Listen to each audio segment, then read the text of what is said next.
Hi Cancer, welcome to Higher Source Tarot for your mid-month October 2021 tarot reading. This is a reading for all Cancer, Sun, Moon, Rising, and Venus. Thank you to all of you for your support.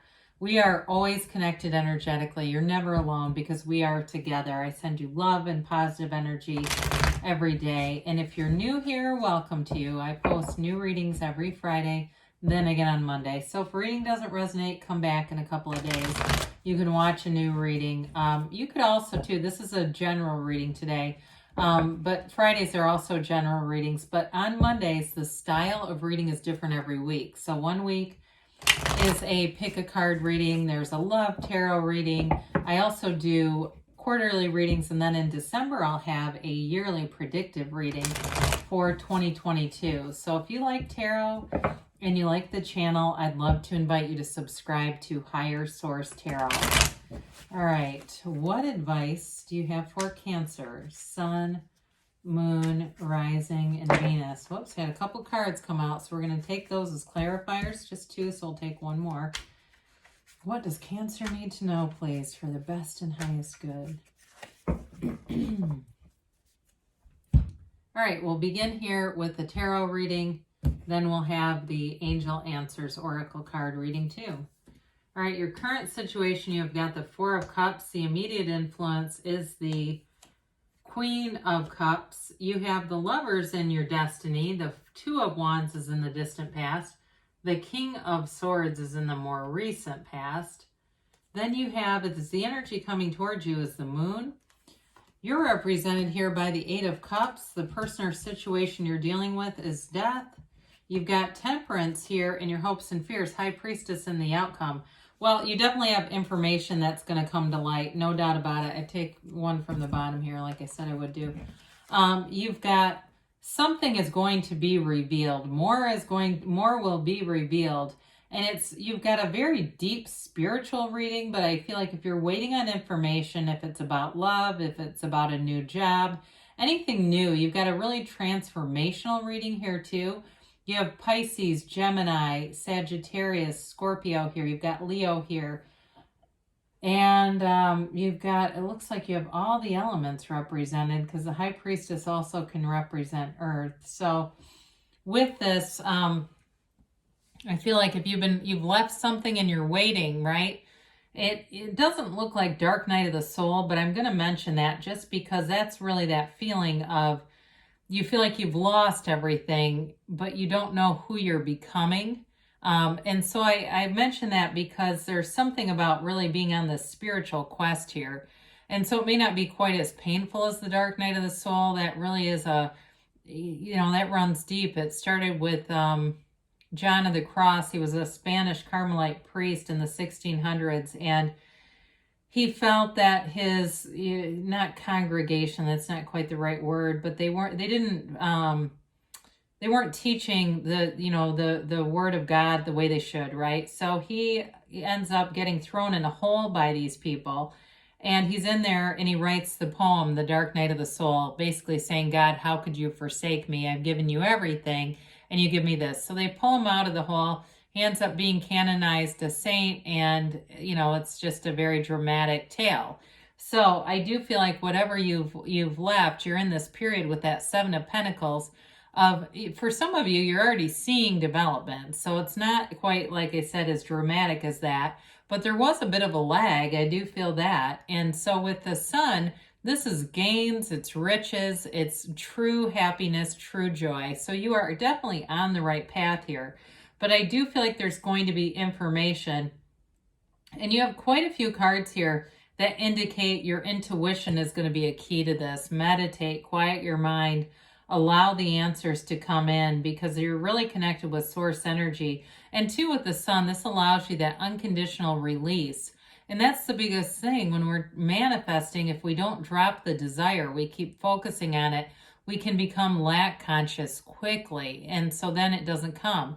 And so we say, why doesn't this come? I'll watch another video about why it's not here yet. So you've got here this Four of Cups here with the Queen of Cups. And it may indicate too, if you've been waiting for a love interest, It may not have gone anywhere with that Four of Cups. You may have tried and just either struck out. You either couldn't find people who were the right match, or if it's reconciliation, I do see you moving on to something better here, but it may be one of those things where you've made attempts to get back and it just has not taken form.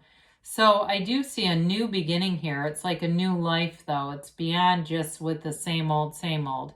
And with that Queen of Cups, I always like to point out look at her cup compared to that Four of Cups. The ornate cup, it's deep, it's rich, it's mature. I hear it's weathered and aged. And so you may say, well, I'm not that old, and that's also okay, but there's still a depth there.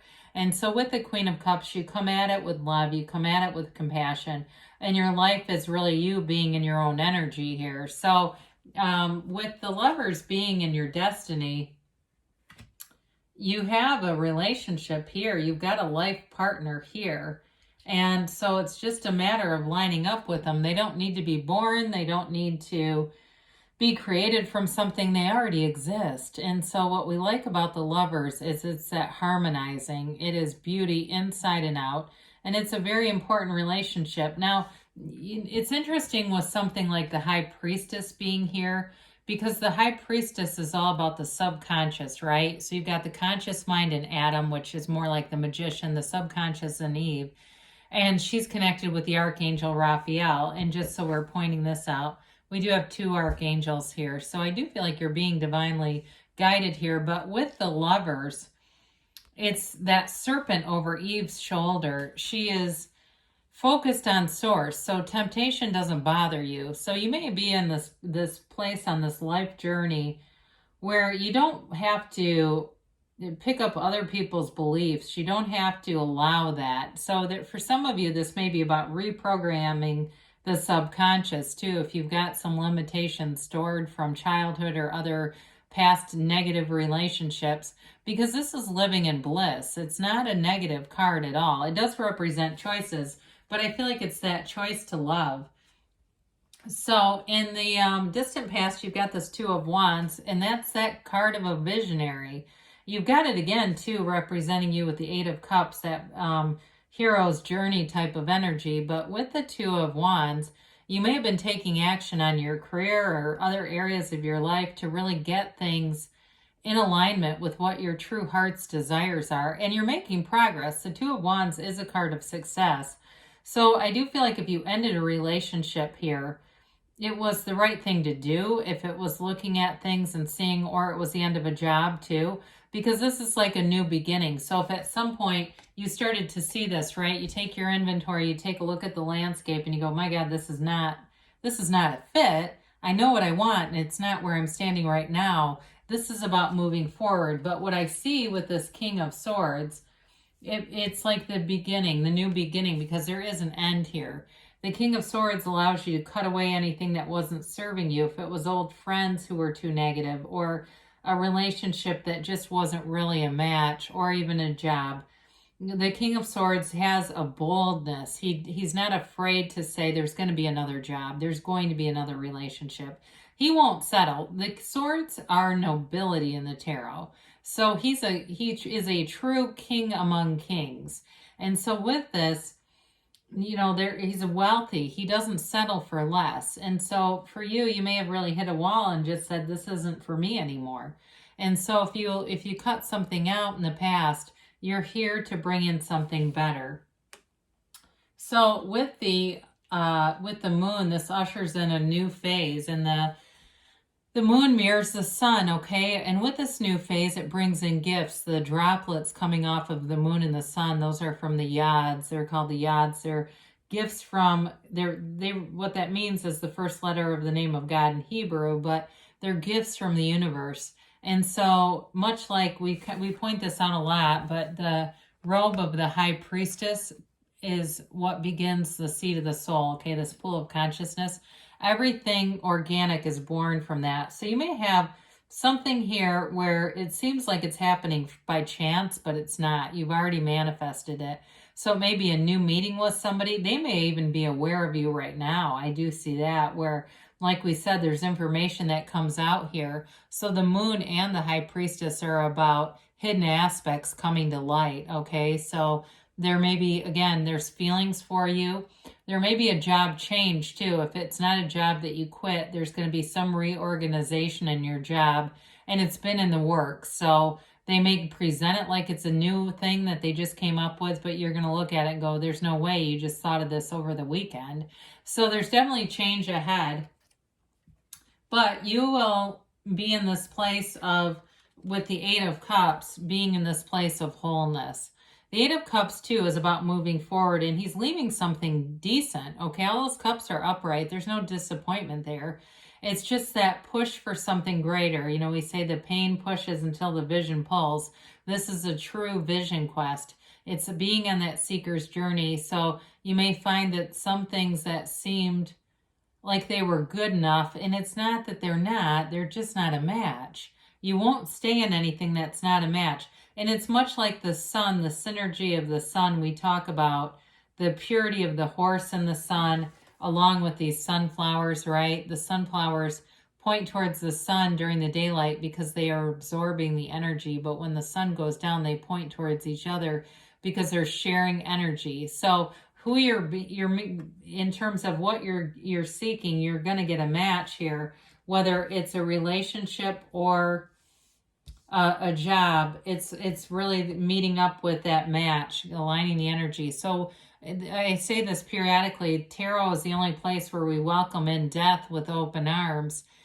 It's very much in alignment with this whole reading, cutting out something that just doesn't serve you to bring in something better. So the death is all about change, and it's new from old.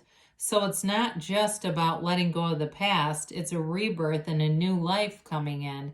He steps over, this is your higher self, okay, telling you to let go. So whatever it is that you've let go of, there's a somewhat of a finality to it, but it brings in something more. And so with the scale of this skeleton, compared to the scale of the bodies on the ground, that's the climbing over the wreckage of the past. The past gets smaller and smaller in the backdrop. So it really is about moving forward into your hopes, your dreams, and it's complete transformation. We must die to be reborn. And so in the very background, we've got the pool of consciousness again running through the card. And there's a tiny little boat headed towards that sunrise. There's very few suns in the cards. You have 3, 4 of them here. So with this, no, I'm sorry, you have 5 of them here. There's a dawn of a new day waiting for you. It's that dying into spirit, and it's beautiful. So we go right towards it. And so with the Temperance card here, this is a card of moderation, but it's also a card of being easy about things, wearing the world like a loose-fitting garment. It's an energy of support and tempering instincts so that there's nothing that gets way out of alignment. There's not like those strong feeling, phases where it's almost like a pendulum swinging. This is all in alignment.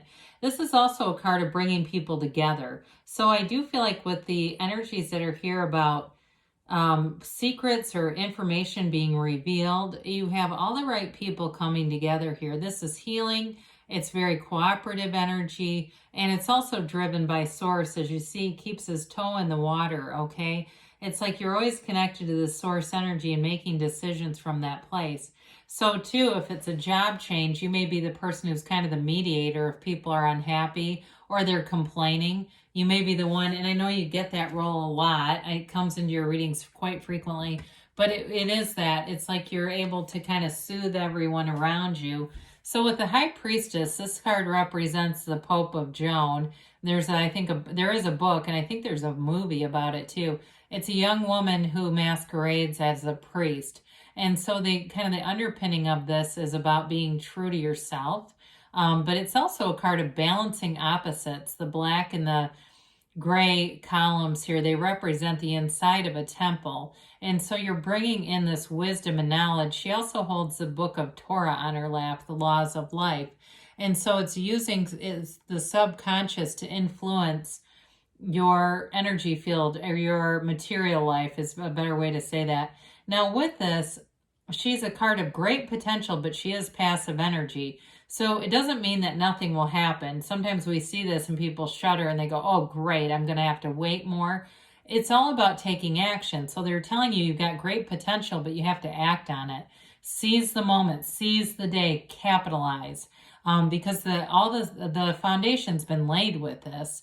It's you've got the knowing, you've got the connection to source here, you've got the clarity, because this is all about clarity and knowing, and then it's taking that action, and that's how the sun relates to this. So you definitely have interest moving forward, a new beginning here. So again, if it's maybe a relationship too, there's something about taking action, especially if you know that there's a chemistry and a flirtation there and you've ended something. It's moving forward and taking action. Now, if you're already in something, it doesn't mean it's going to end, but there may be something about taking action in a new direction with it, because there's definitely information that's going to come out here. I don't want to scare people and think, and because the mind tells us then it's going to be something horrible, right? There's information that I don't want. It's opportunity with the High Priestess, so we don't have to be afraid of the cards. So let's see here. A lot of major arcana here, though. Let's see. We've got 1, 2, 5, 6 major arcana. So that's significant. Get more information. Well, I don't think you're going to have to look too far, Cancer. I think it's coming for you, whether you want it or not. You've got forgiveness, okay? So something about that with the Temperance card is important. Listen to your intuition. We've been beating on that drum, haven't we? Within the next few months. I feel like that's been showing out a lot. And a yes. So good things are on the way for you, Cancer. I love you, and I'll be back again soon.